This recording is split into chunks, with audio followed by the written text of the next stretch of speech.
So that is it for another rookie test here in Formula E in Season 9. Now I'm joined with Katie, the Formula E Championship journalist. Katie, thanks very much for joining me to chat about this session. It's been quite interesting, hasn't it? It has. There have been lots of big names appearing for this rookie test this year, and yeah, the standard of talent is amazing. So it was going to be always really close competition. For sure. I mean, you said it there, standard of talent. We've got former Formula 1 drivers, we've got F2 champions, current F2 drivers, Indy Light champions, DTM champions in a rookie test. It almost feels unfair to call it a rookie test because these guys are really good.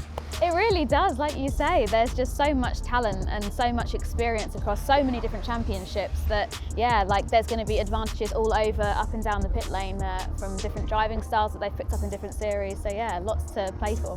We probably need to mention that we've come into this rookie test off the back of an absolutely incredible Formula E race weekend. You know, a ridiculous stat when it comes to overtakes, two breathtaking races. So we're all kind of spoiled already to then get a great rookie session today. Yeah, lots of them are probably going to be sitting in the garage looking over how these races turn out and thinking, oh my goodness, if this is Formula E, then I really want a seat here, so. Well said, well point. Okay, well, before the session started, were there any rookies that you were thinking, I'm actually really interested to see how they do? I was really interested in seeing how Kvyat gets on. Obviously, he's come from the world of Formula 1. He sort of left Formula 1 and kind of went a bit quiet, really. He did a few races here and there, but nothing really as serious as maybe an FIA rookie test. So seeing how he gets on and getting his confidence back up, I know that he said that he really wants to target something like Formula E, so perhaps that could be been the next step for him. Well, it wasn't I mean, there was a lot of strong competition today. It wasn't the greatest running of him, but I think any experience in this championship is really valuable. And you know, one of the key things I would say about this rookie test is that I think there's an added bit of pressure for these guys because it's not just learning a new system, learning a new car. I think maybe in the back of their mind, there's such a strong example of people actually getting seats from Formula E rookie tests. Like if you just look at the current Formula E grid, 8 of the 22, you know, almost half of the field have been these guys at one point, being a rookie driver. I mean, that's really good odds. It really is. I mean, you walk up and down the pit lane and even from Sete Camera, Nato, even Nick de Vries was at this rookie test and now he's gone on to be the champion and is now in Formula 1. So, you know, it's an opportunity that really opens a lot of doors and these drivers are going to want to have a seat in Formula E because the level of competition and talent here, like we've heard them talk about it in the press conference today, they're saying that the standard is so high that it would be like an honour to be amongst those kind of drivers. So yeah, big shoes to fill, but some of these guys really look like they've got a good start. So let's dive into who did the best today. So in the morning session, it was Sheldon van der Linde in the Jaguar TCS racing car who topped the timings with a pretty competitive time. I think it was only about half a second off the runners of or the timings of the Formula E drivers over the race weekend. Very impressive. Now, there's two things about that. One, he's got maybe a slight advantage of having a brother that did a couple of races in Robin Frijn's absence this season. So good advice there, as you said. And two, again, another driver coming from DTM and picking up Formula E cars pretty quickly. Yeah, I think one of the things that stands out the most for me is that when he did his lap, he didn't do it on the full 350 kilowatts. He did it on the 300, which makes it even more impressive. And yeah, he seems to really have adapted to this like a duck to water. Whether it's the advice from brother Kelvin or maybe, who knows, he's just got a natural talent for it. But like you say, DTM seems to be a space where a lot of drivers, like Pascal Wehrlein, a perfect example. He's a DTM champion. He's come from that. Yes, he's dabbled in a bit of Formula 1, but he's come here and maybe DTM is the secret to being a successful Formula E driver. Right, it's certainly worth a shout. I mean, the other thing is, unfortunately, he wasn't able to replicate it in the second session of the day.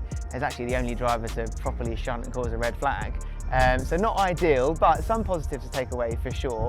I actually expected to see more incidents today. You know, coming off the back of the sort of difficulties we've seen driving these Formula E cars, the challenges with the tyres and the grip, for someone to completely come into them with no experience, I was expecting spins and shunts all over the place. So yeah, I've actually been very impressed with the running.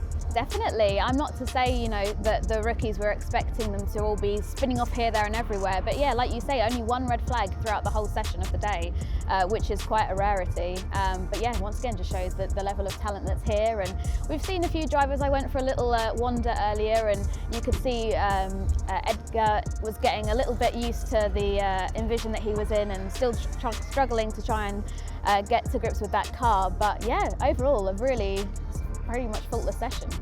And in the second session of the day, we had Felipe Drugovich top the timings with a really competitive time. So competitive, it was the second fastest free practice time of the entire race week, including all the Formula E drivers. And interestingly, the only fastest time of that, was Maximilian Günther in the same car. What do you think about that? Yeah, Drugovich is a name that I think a lot of people would have their eyeballs on for this rookie test. The first session, I wouldn't say it was disappointing, but probably not where he expected to be. He seems maybe a little bit down in the press conference that we did before. But yeah, coming into today and this afternoon session, he seemed to be really on it.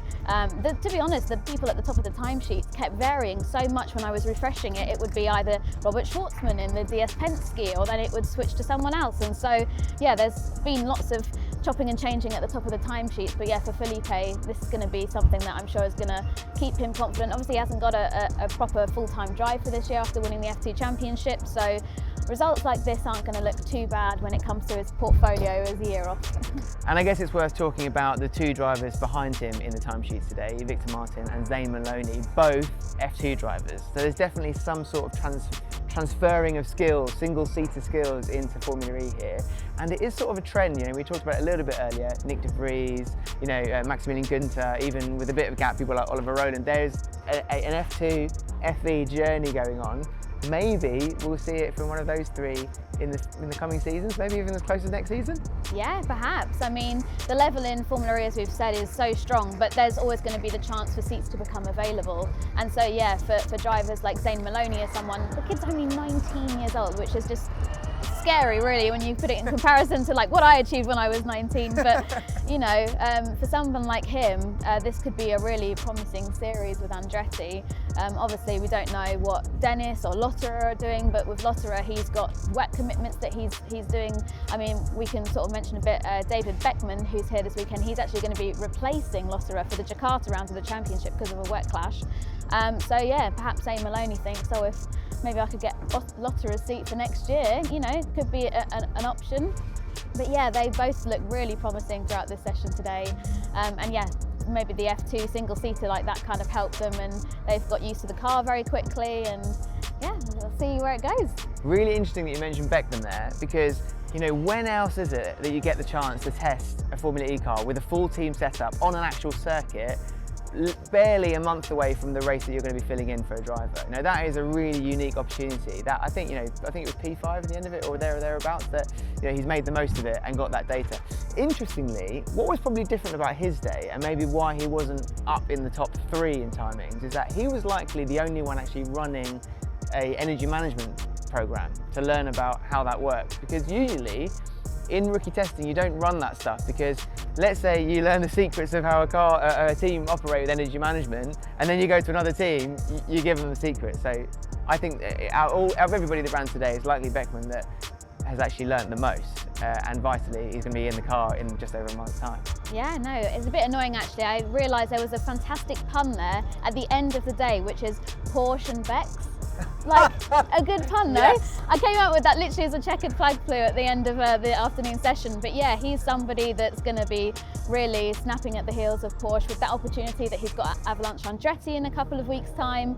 But yeah, he's going to be hoping to use that information, like you say, a golden opportunity that you don't really get. But makes a lot of sense as well in terms of like not sharing too many secrets with drivers. Norman Nato is a great example of somebody who's come in, he's done stuff with Jaguar, he's done stuff with Venturi, now he's at Nissan. So he's somebody that sort of made his way around the paddock. He even hinted to me earlier in the week that he's sort of been sharing secrets, and that's obviously what teams don't want, because there's such close competition that you can't afford to be telling a driver all your top secret information and then they're just going to go and tell it to the next person in a couple of months' time. So yeah, lots of teams maybe keeping their cards close to their chest with these rookie drivers. Well, a very good running today after an incredible race week here in Berlin. Who knows, maybe we'll see one of these drivers in a full-time race seat next season.